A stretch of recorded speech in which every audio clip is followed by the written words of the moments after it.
أعوذ بالله من الشيطان الرجيم بسم الله الرحمن الرحيم قولوا آمنا بالله وما أنزل إلينا وما أنزل إلى إبراهيم وإسماعيل وإسحاق ويعقوب والأسباط وما أوتي موسى وعيسى وما أوتي النبيون من ربهم لا نفرق بين أحد منهم ونحن له مسلمون۔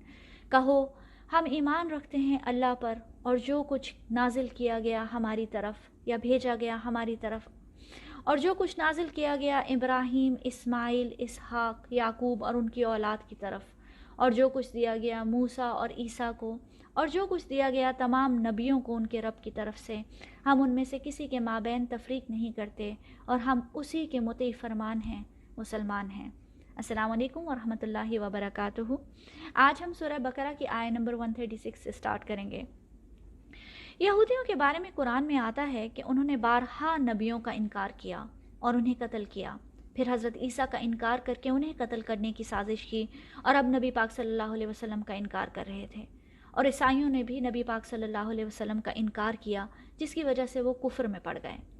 مسلمانوں کو بتایا جا رہا ہے قولوا آمنا باللہ وما انزل الینا، ان سے کہو کہ ہم ایمان رکھتے ہیں اللہ پہ اور اس پہ جو ہماری طرف بھیجا گیا، یعنی اللہ کے آخری رسول نبی پاک صلی اللہ علیہ وسلم پر، اور جو کتاب ان کے ساتھ بھیجی گئی یعنی کہ یہ قرآن، اور اس کے ساتھ ساتھ ہم پہلے کے تمام رسولوں اور ان پہ بھیجے جانے والی کتابوں اور صحیفوں پہ بھی ایمان رکھتے ہیں۔ جو کچھ نازل ہوا ابراہیم پہ، اسماعیل پہ، اسحاق پہ، یعقوب اور اسباط پہ۔ سبت کا مطلب ایسے لوگوں کا گروہ اور قبیلہ جن کے آباء و اجداد ایک ہی ہوں۔ یہاں یعقوب کی اسباط سے مراد یعقوب علیہ السلام کے 12 بیٹے، جن کی اولادیں بعد میں 12 قبیلوں میں بٹ گئیں۔ وما اوتی موسیٰ و عیسیٰ، اور جو کچھ موسیٰ اور عیسیٰ کو دیا گیا یعنی کہ تورات اور انجیل۔ وما اوتی النبیون من ربہم، اور جو کچھ دیا گیا تمام نبیوں کو ان کے رب کی طرف سے۔ آپ نوٹس کریں کہ ہمیں قرآن میں بتایا گیا کہ حضرت داؤد علیہ السلام پہ زبور نازل ہوئی، حضرت موسیٰ پہ تورات، حضرت عیسیٰ پہ انجیل، اور حضرت ابراہیم پہ صحف ابراہیم۔ لیکن حضرت اسماعیل پہ کیا نازل ہوا؟ حضرت اسحاق یا یعقوب کو کیا دیا گیا؟ باقی انبیاء کی طرف کیا بھیجا گیا ان کے رب کی طرف سے؟ ہم کچھ نہیں جانتے۔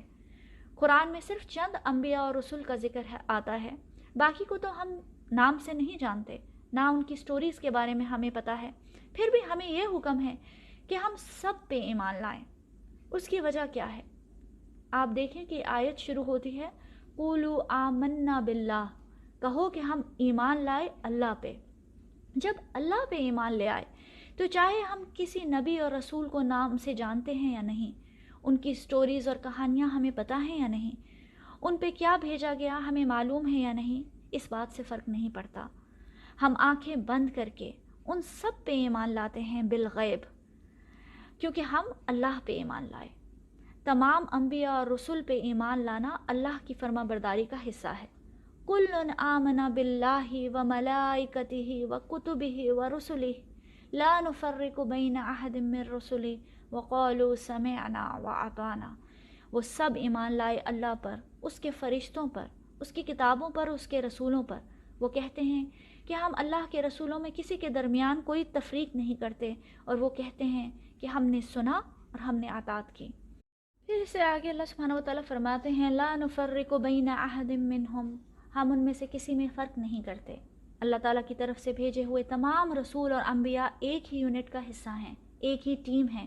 کسی ایک کا انکار کرنا سب کا انکار ہے، کسی ایک کا کفر نہ صرف تمام رسولوں کا کفر ہے بلکہ اللہ کا بھی کفر ہے۔ اللہ سبحانہ وتعالیٰ سورہ نساء میں فرماتے ہیں ان الذین یکفرون باللہ ورسلہ ویریدون ان یفرقوا بین اللہ ورسلہ، جو لوگ اللہ اور اس کے رسولوں کا کفر کرتے ہیں اور چاہتے ہیں کہ اللہ اور اس کے رسولوں کے درمیان فرق کر دیں، ویقولون نؤمن ببعض ونکفر ببعض، اور وہ کہتے ہیں کہ ہم کسی کو تو مانیں گے اور کسی کو نہیں مانیں گے، وَيُرِيدُونَ أَن يَتَّخِذُوا بَيْنَ ذَلِكَ سَبِيلًا، اور وہ کفر اور ایمان کے بیچ میں ایک راہ نکالنا چاہتے ہیں۔ أُولَٰئِكَ هُمُ الْكَافِرُونَ حَقًّا، یہی لوگ حقیقت میں پکے کافر ہیں۔ رسولوں پہ بغیر کسی تفریق کے ایمان لانے کا مطلب یہ ہے کہ اس بات پہ یقین رکھا جائے کہ وہ سب کے سب اللہ کی طرف سے پیغام دے کر بھیجے گئے، ان سب کا کام ایک ہی راہ راست صراط مستقیم کی طرف بلانا تھا۔ ان سب کا مذہب اسلام تھا۔ جن صحیفوں اور کتابوں کے ساتھ وہ بھیجے گئے وہ اللہ کی طرف سے تھے، حق اور سچ پہ مبنی تھے۔ تورات، انجیل، زبور، صحف ابراہیم سب اللہ کی کتابیں ہیں، لیکن اب ہم ان پر عمل اس لیے نہیں کرتے کیونکہ ایک تو ان میں تحریف اور تبدیلی کر دی گئی ہے اور وہ اب اپنی اصلی حالت میں موجود نہیں ہیں، اور دوسری بات یہ کہ قرآن کے نزول کے بعد پہلی تمام کتابیں منسوخ ہو چکی ہیں۔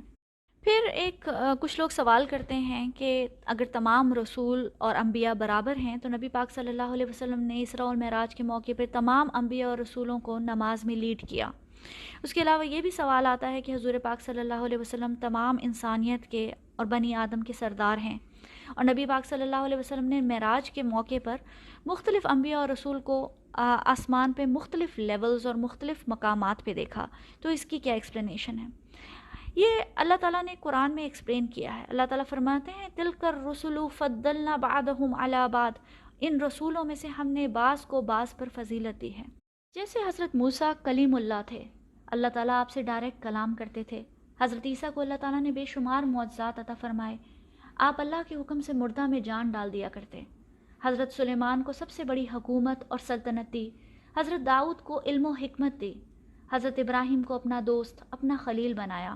یہ اللہ تعالیٰ کی دی ہوئی فضیلت ہے، وہ جس کو چاہے اپنے خزانوں میں سے جو چاہے دے۔ ہمارے نبی پاک صلی اللہ علیہ وسلم کو اللہ تعالیٰ نے اسراء والمعراج کا آنر دیا، اپنے پاس بلایا، حبیب اللہ بنایا۔ آپ صلی اللہ علیہ وسلم کو آخرت کے روز مقام محمود اور شفاعت کا رائٹ عطا فرمایا۔ آپ صلی اللہ علیہ وسلم کو بنی آدم کا سردار اور لیڈر بنایا۔ آپ کو تمام رسولوں سے بڑی امت عطا فرمائی۔ یہ اللہ تعالیٰ کی دی ہوئی فضیلت ہے، یہ تفضیل ہے جو اللہ تعالیٰ نے اپنے رسولوں کو دی، لیکن اس کی بیسس پہ ہم تفریق نہیں کر سکتے۔ نبی پاک صلی اللہ علیہ وسلم کی امت ہونے کے ناطے ان سے ہماری محبت کا ہونا ایک نیچرل بات ہے، لیکن ہم فرق نہیں کر سکتے۔ یہ نہیں کہہ سکتے کہ ہم صرف نبی پاک صلی اللہ علیہ وسلم کو مانیں گے اور باقی سب کا انکار کریں گے، نعوذ باللہ۔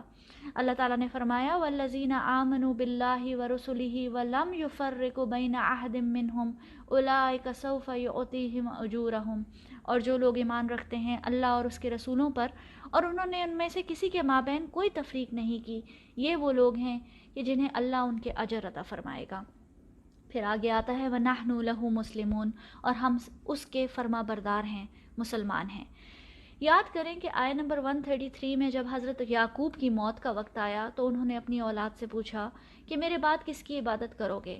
ان کی اولاد نے یہی الفاظ کہے تھے، قَالُوا نَعْبُدُ إِلَٰهَكَ وَإِلَٰهَ آبَائِكَ إِبْرَاهِيمَ وَإِسْمَاعِيلَ وَإِسْحَاقَ إِلَٰهًا وَاحِدًا وَنَحْنُ لَهُ مُسْلِمُونَ۔ انہوں نے کہا ہم بندگی کریں گے آپ کے معبود کی اور آپ کے آباء و اجداد ابراہیم، اسماعیل اور اسحاق کے معبود کی، وہی ایک معبود ہے، وَنَحْنُ لَهُ مُسْلِمُونَ، اور ہم سب اسی کے مطیع فرمان اور مسلمان ہیں۔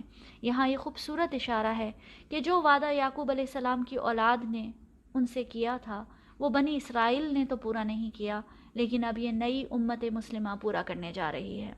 پھر آیت نمبر 137 میں اللہ سبحانہ وتعالیٰ فرماتے ہیں فَإِنْ آمَنُوا بِمِثْلِ مَا آمَنْتُمْ بِهِ فَقَدِ اهْتَدَوْا وَإِنْ تَوَلَّوْا فَإِنَّمَا هُمْ فِي شِقَاقٍ فَسَيَكْفِيكَهُمُ اللَّهُ وَهُوَ السَّمِيعُ الْعَلِيمُ۔ پھر اگر وہ اسی طرح ایمان لے آئیں جس طرح تم لائے ہو تو وہ ہدایت پر ہیں، اور اگر وہ منہ پھیر لیں تو پھر وہی ہیں ضد پر، لہٰذا اطمینان رکھو کہ ان کے مقابلے میں اللہ تمہارے لیے کافی ہے، وہ سب کچھ سنتا اور جانتا ہے۔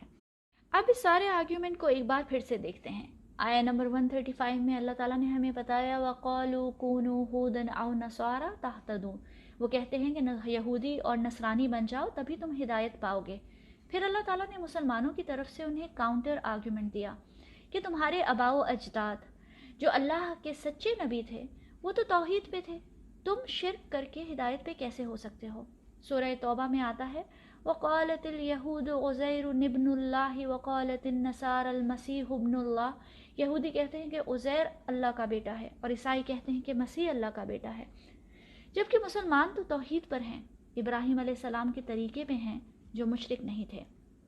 دوسرا آرگیومنٹ جو اللہ تعالیٰ نے دیا وہ یہ کہ ان سے کہو کہ ہم تمام تر انبیاء اور رسول اور ان کے ساتھ جو بھی ہدایت آئی، کتابیں آئیں، ان پہ ایمان لائے۔ لا نفرق بین احد منہم، ہم ان میں سے کسی میں فرق نہیں کرتے۔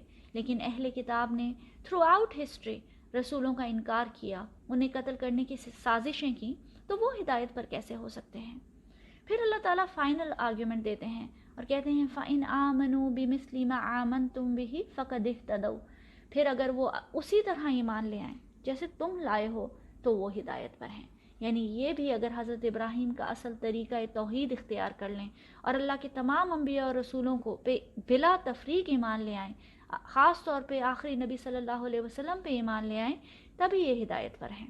وَإِن تَوَلَّوْا فَإِنَّمَا هُمْ فِي شِقَاقٍ، اور اگر یہ منہ پھیر لیں اور نہ مانیں تو وہ تمہارے مخالف ہیں۔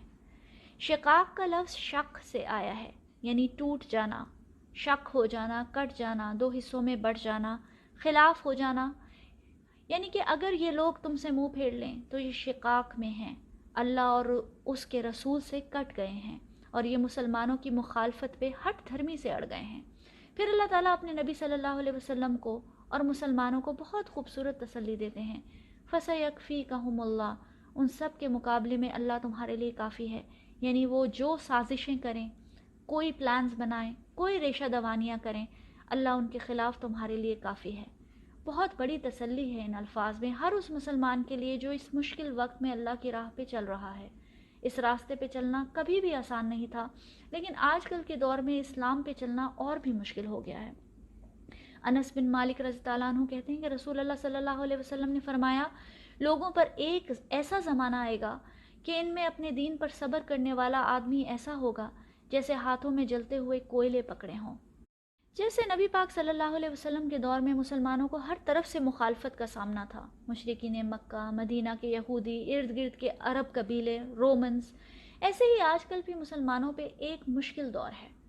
میڈیا پروپیگنڈا، اسلاموفوبیا، ہر طرف فتنہ اور ٹیمپٹیشن، ہر جگہ مسلمانوں پہ ظلم۔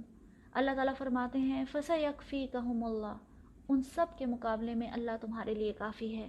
وَهُوَ السَّمِيعُ الْعَلِيمُ، وہ سب کچھ سننے اور جاننے والا ہے، وہ دشمن کی سازش کو بھی جانتا ہے اور وہ مسلمانوں کے حالات سے بھی واقف ہے۔